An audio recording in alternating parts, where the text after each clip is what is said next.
The Rest Stop Stalker.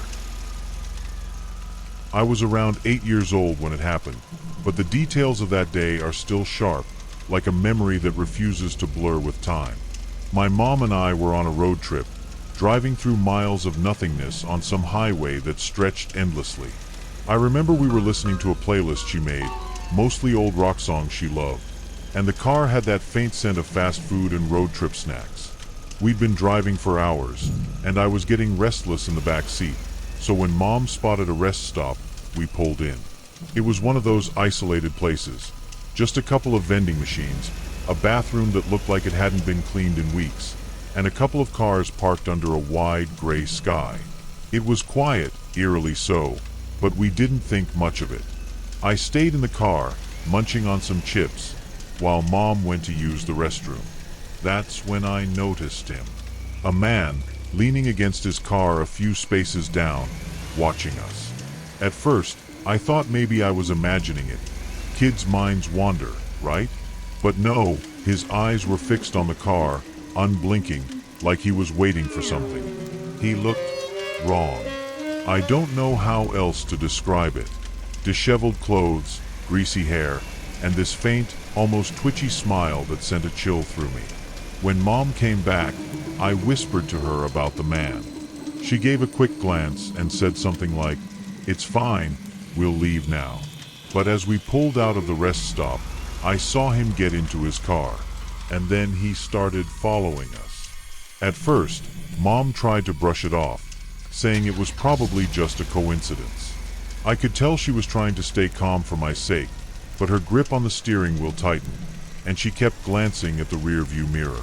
The man's car stayed a few car lengths behind us, his headlights glaring even though it wasn't dark yet. The weird thing was, whenever we switched lanes or sped up, he'd do the same. It was like he was mirroring our every move. I remember asking her if we should call the police, but she hesitated, probably thinking she didn't have enough to report yet. We weren't even sure what his deal was. But deep down, we both knew this wasn't normal. Mom tried taking an exit, one that wasn't even on our route, just to see if he'd follow. He did. I could hear her breathing quicken, and my chest felt tight. I didn't even realize I was clutching the seatbelt so hard until my fingers started to hurt. She told me to stay calm and started looking for a place where there might be other people, somewhere public. But we were in the middle of nowhere, just empty roads and fields stretching out forever. That's when the semi-truck showed up, this massive red rig that came barreling down the highway and past us. For a second, I thought nothing of it. But then the truck slowed down, almost pacing us, and I noticed the driver glancing over at our car. It was like he could sense something was wrong. The semi-truck stayed beside us for a few moments, its engine roaring like a steady reminder that we weren't completely alone out there. Mom looked over at the driver, and I could see her debating whether to signal for help. That's when the man's car suddenly sped up, pulling into the lane next to ours. He wasn't just following anymore. He was trying to get closer. I'll never forget the look on his face when he drove up alongside us. His expression was twisted, almost like he was enjoying how scared we were. Mom quickly swerved back into the right lane, and that's when the trucker honked his horn, this long, blaring sound that startled me out of my seat. The truck moved closer to our car, not dangerously, but enough to make the man's car back off a bit. It was like the driver was shielding us, keeping the man from getting too close. I remember the trucker gesturing toward his CB radio, pointing at it like he was calling for help. And then, out of nowhere, another semi appeared behind us, its headlights flashing as it got closer.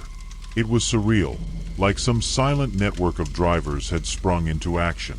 Mom kept driving, trying to stay calm, but I could see the tears welling up in her eyes. The man was still there, hovering in his car like a predator circling its prey, but now he was boxed in between us and the trucks. I could feel the tension in the air, thick and suffocating, as Mom tried to keep her focus on the road. The semi behind us inched closer, closing the gap between its massive grille and the man's car. Meanwhile, the truck beside us stayed in perfect sync with our speed, creating a moving barricade that felt like a lifeline. The man seemed to realize he was cornered. He swerved erratically, trying to find a way out, but the trucks weren't letting up. I don't know how they were communicating, maybe through their radios or just some unspoken understanding, but they were working together like a wall of steel to protect us. Then, the man did something that made my stomach drop. He slammed on his brakes, hard enough that his car fishtailed for a moment. Mom gasped, gripping the wheel tighter as his car fell back behind the semi-truck that was following us. For a moment, I thought he was giving up, but then I saw him veer sharply onto a side road. I looked back through the rear window, my heart pounding, as his car disappeared into the distance. The semi-truck behind us slowed down too, like the driver was making sure he really left, before speeding back up to join the other truck. I could finally breathe again, but my hands were shaking so badly I had to press them into my lap to keep still. We stayed sandwiched between the two trucks for a while longer, just to be safe. I don't think Mom or I said a word during that time. There was this unspoken understanding that we needed to keep moving and not look back. The truck in front of us eventually signaled to pull over at a rest area a few miles ahead. Mom hesitated, but then she followed, her hands still trembling on the wheel. The second truck stayed close behind, almost like it was escorting us. When we finally parked, the first trucker climbed down from his cab. He was a big guy with a worn baseball cap and kind eyes, and when he walked up to our car, Mom rolled the window down just a crack. "Are you two okay?" he asked, his voice calm but concerned. Mom nodded, though she was clearly shaken, and I could only manage a small thank you. The trucker explained that he'd seen the man's car tailing us and felt something was off, so he radioed for help. "You were lucky," he said, glancing back toward the highway. "Guys like that don't stop unless someone makes them." His words sent a shiver down my spine. The second trucker parked nearby, and the two men stayed with us for a while, making sure the coast was clear before we got back on the road. Even then, the first trucker offered to lead us a few more miles, just in case. The rest of the drive felt unreal. The trucker kept his word, staying ahead of us until we reached a bigger town where there were more cars, lights, and people. I remember the overwhelming sense of relief when we finally pulled into a gas station to fill up and stretch our legs. The trucker waved as he continued down the road, and that's when it really hit me, how close we'd come to something terrible happening. Mom didn't say much as we got out of the car, but I could see it in her face. She was trying to hold it together for me, but the fear lingered in her eyes, the same fear I felt knotted in my stomach. We never saw the man again. To this day, I have no idea who he was or what he wanted, and honestly, I don't want to know. But what stuck with me the most wasn't just the fear, it was the truckers. Complete strangers who didn't owe us anything but decided to step in and protect us anyway. They didn't ask for thanks or recognition. They just did what they could to help. It makes me think about how, even in the worst situations, there are still people willing to do the right thing. And while I've managed to move past most of what happened that day, I'll always remember the sound of those semi-truck engines, loud and steady, like guardians on the open road. The creepy sandwich shop incident. I still can't wrap my head around what happened that night. It was just another graveyard shift at the truck stop, the kind I'd worked a dozen times before. It was one of those 24-hour places. Gas station, convenience store, and a small sandwich shop rolled into one.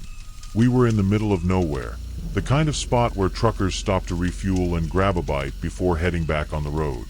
It was usually quiet after midnight, but there was always this low-level unease that came with being one of the only two people working. I figured that was normal. It was around 2:30 a.m. when he walked in. I remember every detail of him because something about him set me on edge right away. He was tall, maybe mid-40s, with stringy hair and a tattered flannel shirt that looked like it hadn't seen a washing machine in years. His eyes were what I noticed most, cold, empty, like there was nothing behind them.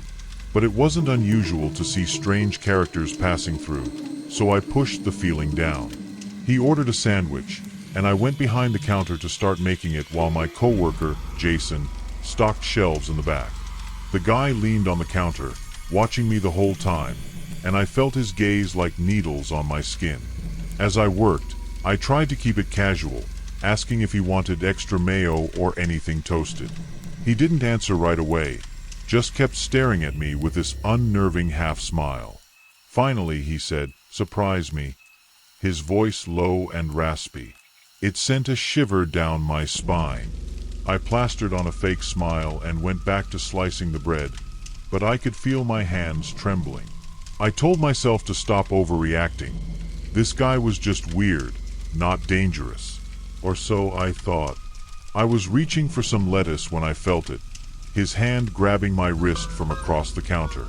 It was so sudden and strong that I dropped the sandwich knife, the clatter echoing in the empty store. I yanked my arm back, but he didn't let go. His grip was bruising, and his face twisted into this terrifying grin. "I'm not paying for this," he said, yanking me closer across the counter. My heart was pounding so hard I thought I might pass out. I screamed for Jason, the sound almost getting caught in my throat, but it was loud enough to snap Jason into action. Jason came running from the back, and the moment he saw what was happening, he didn't hesitate. He's not a big guy, more wiry than muscular, but he didn't need to be. He grabbed the nearest thing he could find, which turned out to be a mop, and swung it hard at the guy's arm. The man let go of me with a snarl, turning his attention to Jason. That gave me just enough time to back away, stumbling into the corner near the prep station. I couldn't move. My legs felt like lead, and I was shaking so badly I thought I'd collapse. The guy lunged at Jason, but Jason jabbed him with the mop handle, forcing him back. "Get out!" Jason yelled, his voice steady despite the chaos. The guy stumbled but didn't leave. He just stood there, breathing heavily, his eyes darting between Jason and me like he was deciding what to do next. I grabbed the knife I'd dropped earlier, clutching it with both hands, but I wasn't sure I could use it if it came down to it. The tension was unbearable, and for a moment, it felt like the whole world had stopped moving. Out of nowhere, the guy started laughing, a deep, guttural sound that made my stomach churn. He stepped back slowly, raising his hands like he was surrendering, but there was something mocking in the way he did it. "You're lucky," he said, his voice dripping with menace. "Both of you." Then, just like that, he turned and walked out of the store. Jason and I stood there frozen, listening to the bell over the door jingle as he disappeared into the night. We waited, holding our breath, until we heard the roar of a truck engine starting in the parking lot and the sound of it pulling away. When the adrenaline finally wore off, I collapsed into one of the chairs near the counter, my whole body trembling. Jason sat down across from me, gripping the mop handle like it was the only thing grounding him. "You okay?" he asked, his voice shaky now that the danger had passed. I nodded, but I wasn't sure if I was lying. My wrist was already starting to bruise where the guy had grabbed me, and the memory of his face, the emptiness in his eyes, was burned into my mind. Jason called the manager, who told us to lock the doors and wait for the police. But by the time they arrived, the guy was long gone. The cops asked a ton of questions. What he looked like, what he said, every little detail we could remember. Jason and I did our best to describe him, but it felt useless. The guy didn't have any obvious features that stood out, just that unsettling blankness in his expression. They said they'd check the cameras and patrol the area, but we both knew the chances of catching him were slim. One officer pulled me aside and asked if I wanted to go to the hospital for my wrist, but I shook my head. I just wanted to go home, crawl into bed, and pretend this never happened. The rest of the shift dragged on in eerie silence. Even though we locked the doors and put up the closed sign, every little noise outside made me jump. At one point, a truck rumbled by on the highway, and I swear I thought it was him coming back. Jason tried to lighten the mood, saying, "Well, I guess we've got a story to tell now," but his laugh didn't reach his eyes. I barely said a word. The fear had settled into my bones, and I couldn't shake the feeling that we'd only barely escaped something far worse. A week later, the manager called a meeting to talk about what had happened. Apparently, this wasn't the first time something like this had occurred at one of their locations, though most incidents weren't as extreme. They were rolling out new safety measures, installing panic buttons, upgrading the cameras, and making it a rule that overnight shifts would always have at least 3 people on staff. It was supposed to make us feel safer, but all I could think was, why did it take something like this for them to care? I quit a few days later. I didn't tell the manager it was because of the incident.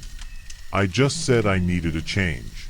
But the truth was, I couldn't step foot in that place without hearing the guy's laugh or feeling his grip on my wrist all over again. Even now, months later, I still get nervous when I see a truck pull into a gas station at night. I try to tell myself it's over, that he's long gone, but sometimes I wonder if he's out there, driving from one stop to the next, waiting for his next opportunity. I just hope whoever crosses his path next isn't alone. The persistent creeper at the steel plant. I was 27 at the time, working the night shift at a steel processing plant in a small industrial town. It wasn't glamorous, but I liked my job. I was one of the few women on the team, which came with its own set of challenges, but I was used to holding my ground. The plant ran around the clock, and most of my shift was spent operating one of the massive hydraulic presses. It was loud, gritty work, and by the end of each shift, I'd leave covered in a fine layer of metallic dust that clung to everything. My hair, my clothes, even my skin.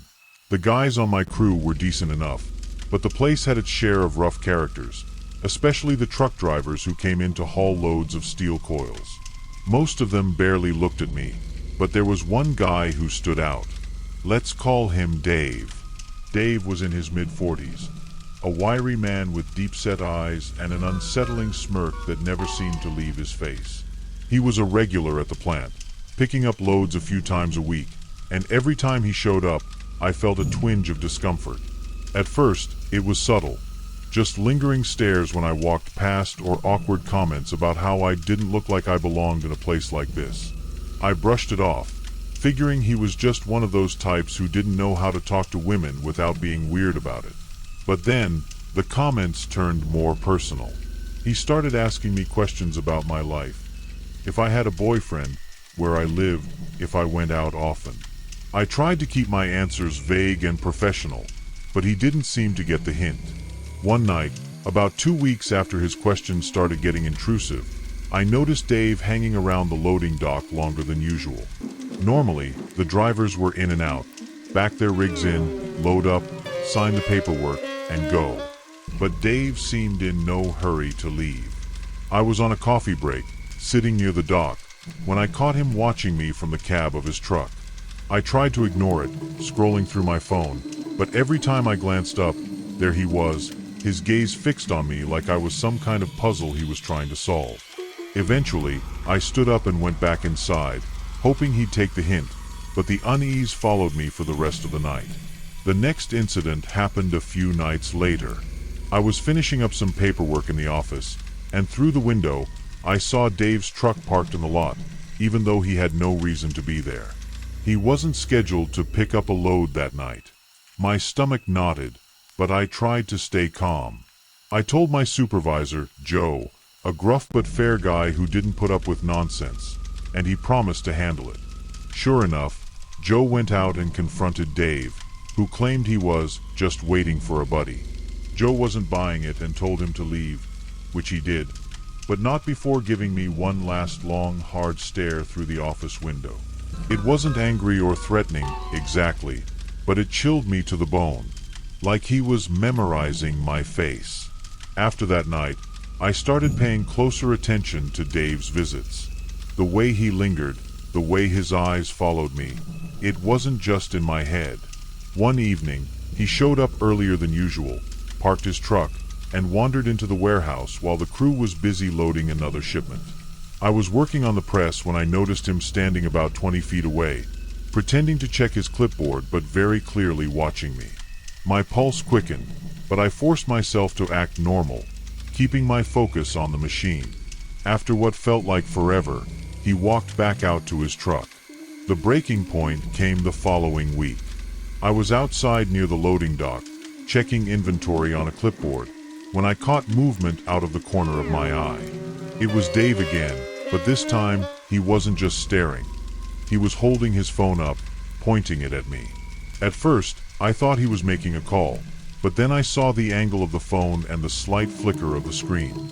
He was taking pictures. My heart started pounding, and I could feel the heat rise in my face. I wanted to march over and grab the phone out of his hand, but instead, I walked straight into the warehouse and told Joe. I must have looked as shaken as I felt because Joe didn't waste a second. He stormed outside and confronted Dave right there in the lot, yelling loud enough for half the crew to hear. Joe didn't mince words. He told Dave to delete whatever photos he'd taken and to get off the property immediately. At first, Dave tried to play it off, saying he wasn't taking pictures, but Joe wasn't buying it. "I see you back here again, you're done," Joe barked, his voice echoing off the steel walls. Dave finally got in his truck and left, but the encounter left me shaken. I kept replaying the image of him standing there with his phone, that smug look on his face like he thought he could get away with it. I spent the rest of my shift on edge, half expecting him to come back. Joe assured me he'd report the incident to the higher-ups, but I couldn't shake the feeling that Dave wasn't done. The next day, the plant's management took action. They issued a ban on Dave, notifying his company that he was no longer allowed on the property. For a moment, I felt a wave of relief. Finally, someone was taking this seriously. But then, as the day wore on, a nagging thought crept into my mind. What if this wasn't the first time he'd done something like this? I brought it up to Joe, who decided to dig a little deeper. A few phone calls later, we got the confirmation. Dave had a history, a long one. Rumors swirled that he'd been accused of harassment at other sites and even worse, a past conviction for sexual assault. My stomach dropped when I heard that. This wasn't just a creep with a phone. This was a predator, and I'd been his target. Knowing about Dave's history made my skin crawl. I kept replaying every interaction we'd had, every comment he made, every time he stared at me for just a little too long. It was like all those moments took on a darker, more sinister tone now that I knew what he was capable of. For a while, I was constantly looking over my shoulder. Even though Dave was banned from the plant, I couldn't shake the feeling that he might show up again. Every time I pulled into the parking lot or walked to my car after a shift, I felt that prickle of anxiety, like I was being watched. It was exhausting, always being on edge. A week passed, then two, and Dave didn't come back. Slowly, I started to let my guard down. But just when I thought it was over, something strange happened. I was leaving the plant late one night, my bag slung over my shoulder, when I noticed a car idling at the edge of the lot. The headlights were off, but I could make out the silhouette of someone in the driver's seat. I froze for a moment, my heart hammering in my chest, before forcing myself to walk to my car as casually as possible. The car didn't move, but as I backed out of my spot, I saw the driver's face illuminated briefly by the glow of their phone screen. I didn't get a clear look, but it was enough to make me feel sick. It looked like him. I didn't go straight home that night. Instead, I drove around town for almost an hour, checking my rearview mirror constantly to see if the car was following me. It wasn't, but that didn't do much to calm me down. When I finally pulled into my driveway, I sat there in the dark for a long time, gripping the steering wheel, trying to convince myself it was just my imagination. Maybe it wasn't Dave. Maybe it was just some random driver. But deep down, I knew better. The way he lingered in the lot, the position of his car, it all felt deliberate, like he wanted me to know he was there without actually confronting me. The next morning, I called Joe and told him what happened. He was immediately concerned and said he'd notify the plant security team. They agreed to increase patrols around the parking lot and install more cameras, but I could tell they were just as uneasy as I was. Dave was banned from the property, but bans only worked if the person decided to follow the rules. And this guy didn't seem like the rule-following type. I started thinking about filing a police report, but without solid proof, like seeing his license plate or a clear photo of him, I wasn't sure how far it would go. The fear was starting to feel suffocating, like a weight I carried with me everywhere I went. A few nights later, something happened that tipped the scales. I was leaving work again, this time with a couple of my co-workers who'd stayed late to finish a project. The parking lot was mostly empty except for a few scattered cars, and I felt a little safer walking out in a group. We were laughing about something stupid one of the guys said when I noticed something lying on the hood of my car. As we got closer, the laughter died in my throat. It was a folded piece of paper, weighed down by a small rock. My co-workers must have noticed my reaction because they stopped talking and stood awkwardly nearby while I picked it up. Inside was a single line, scrawled in messy, almost childlike handwriting. "I'm always watching." My hands were shaking as I showed it to them. One of the guys, Mike, tried to play it off, saying it was probably just some kids messing around. But the look on his face told me he didn't really believe that. I knew exactly who it was from, even if I didn't say it out loud. It was Dave. It had to be. The police were called, and I filed a report that night. They didn't seem overly optimistic about catching him, but they took the note as evidence and promised to keep an eye out. I felt a small sense of relief knowing it was officially on record, but the fear didn't go away. If anything, it got worse. He wasn't just lingering anymore. He was leaving messages. After filing the report, I started changing my routines. I parked closer to the main entrance, made sure to walk out with coworkers whenever possible, and avoided staying late unless absolutely necessary. The plant management ramped up security, even hiring an off-duty cop to patrol the lot during the night shifts. It helped, but the fear never fully left me. Every time I stepped outside, I scanned the lot for anything out of place, a car idling, a figure lurking in the shadows. The note had turned this into something much bigger in my mind. It wasn't just creepy anymore. It felt personal, like a game I didn't know the rules to. Then, just as abruptly as it started, everything stopped. Weeks passed with no sign of Dave. No cars in the lot, no strange notes, no reports of him trying to sneak onto the property. It was almost eerie how quickly he seemed to vanish.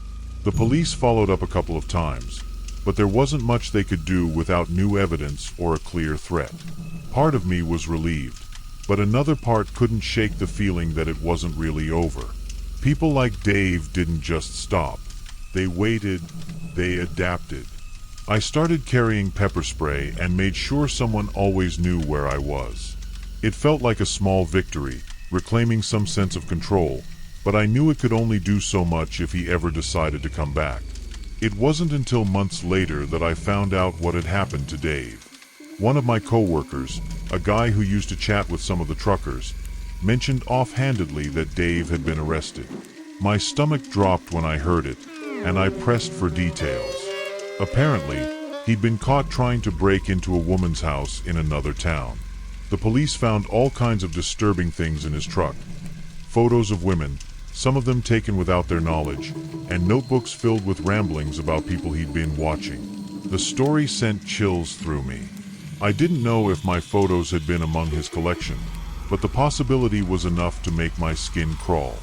Even though Dave was in custody, it took me a long time to feel safe again. I'd go through stretches of time where I felt normal, like I could finally breathe, only to have a random memory or a strange shadow in the parking lot send me spiraling back into paranoia. I never wanted to be a victim, and for the most part, I've moved on. But there's a part of me that still looks over my shoulder, that still checks the back seat of my car before I get in. I tell myself it's just being cautious, but deep down, I know it's because of him. Dave might be locked away now, but the fear he planted in me, that feels like it's here to stay. The Desert Highway Encounter. I've been a trucker for almost a decade now, and I thought I'd seen it all. Freak accidents, strange wildlife, weirdos at rest stops. But nothing prepared me for what happened that night on a desolate stretch of highway cutting through the desert. It was close to midnight, and I'd been driving for hours without seeing another soul. The road was pitch black, except for the eerie glow of my headlights bouncing off the cracked asphalt. My stomach was growling, and I figured it was time for a break. I pulled off onto the shoulder, killed the engine, and stepped out to stretch my legs. The silence was oppressive, broken only by the faint hiss of the cooling engine and the occasional gust of dry wind. That's when I noticed them. A man and a woman standing maybe 50 yards ahead, right on the edge of my headlights beam. At first, I thought they were just hitchhikers. The man wore a long trench coat that seemed too heavy for the warm desert night, and the woman. God, there was something off about her.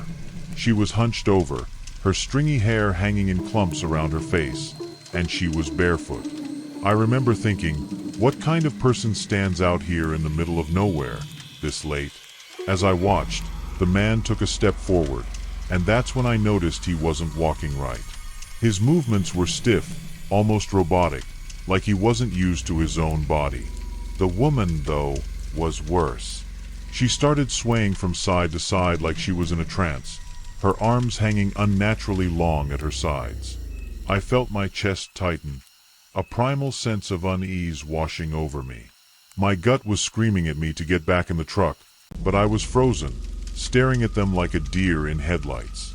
I snapped out of it when the man in the trench coat started moving closer, his footsteps oddly silent despite the gravelly shoulder. The woman followed behind him, dragging her feet like they weighed a ton. My instincts finally kicked in, and I backed toward the truck, fumbling to get the door open. As I climbed inside, I noticed something that made my stomach drop. The man was smiling. Not a normal smile, but this wide, unnatural grin that stretched too far, showing teeth that looked unervingly sharp. The woman's head jerked up suddenly, and her face came into full view under the dim light of my truck's marker lamps. Her features were gaunt and twisted, her eyes sunken deep into her skull. It wasn't just her appearance that terrified me, it was the way she stared, like she was looking through me, not at me. I slammed the door shut and locked it, my hands trembling as I grabbed my phone to call for help. But there was no service figures, right? I turned the ignition, desperate to get back on the road, but before I could shift into gear, there was a loud thud against the passenger side of the cab. I whipped my head around to see the woman pressed against the window, her palms flat against the glass and her face contorted in a grotesque expression. She was mouthing something, but I couldn't make out the words. The man was circling the front of the truck now, dragging his hand across the hood, leaving behind streaks of some dark, oily substance. My heart was pounding so hard it felt like it was going to burst out of my chest. I reached for the pistol I kept in the glove compartment, praying I wouldn't have to use it. I don't know what was worse, the woman's face pressed against the window, or the man's slow, deliberate movements as he smeared that oily substance across the hood of my truck. The air in the cab felt suffocating, and my mind was racing, trying to make sense of what was happening. The woman started tapping on the glass, a slow, rhythmic sound that felt like nails on a chalkboard. I rolled down the window just a crack, enough to yell, but not enough for her to reach inside. "What the hell do you want?" I shouted, my voice shaking more than I'd like to admit. She stopped tapping and tilted her head, staring at me like I just asked the dumbest question in the world. Then she let out this laugh, low, raspy, and completely devoid of humor. It sent a shiver down my spine. The man suddenly appeared on the driver's side, his face just inches from mine, separated only by the thin sheet of glass. His grin was still plastered on, but now his eyes were wide, unblinking. He mouthed something I couldn't hear, but his expression made it clear he wasn't asking for a favor.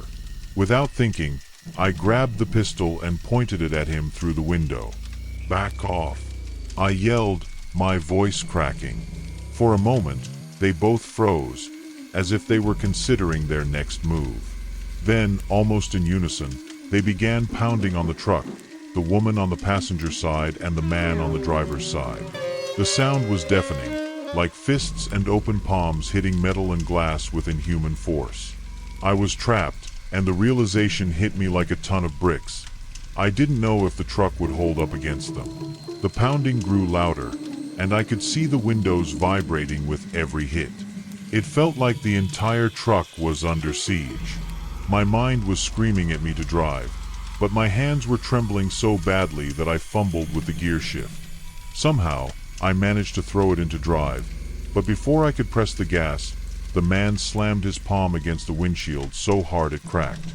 Not shattered, just a thin web of fractures spreading from the point of impact, but enough to send me into a full-blown panic. He leaned closer, his face distorted through the broken glass, and I swear I saw his pupils dilate like a predator locking onto prey. Meanwhile, the woman began clawing at the passenger window, leaving deep, jagged scratches that shouldn't have been possible with bare hands. I floored it. The engine roared to life, and the truck lurched forward, throwing the man off balance.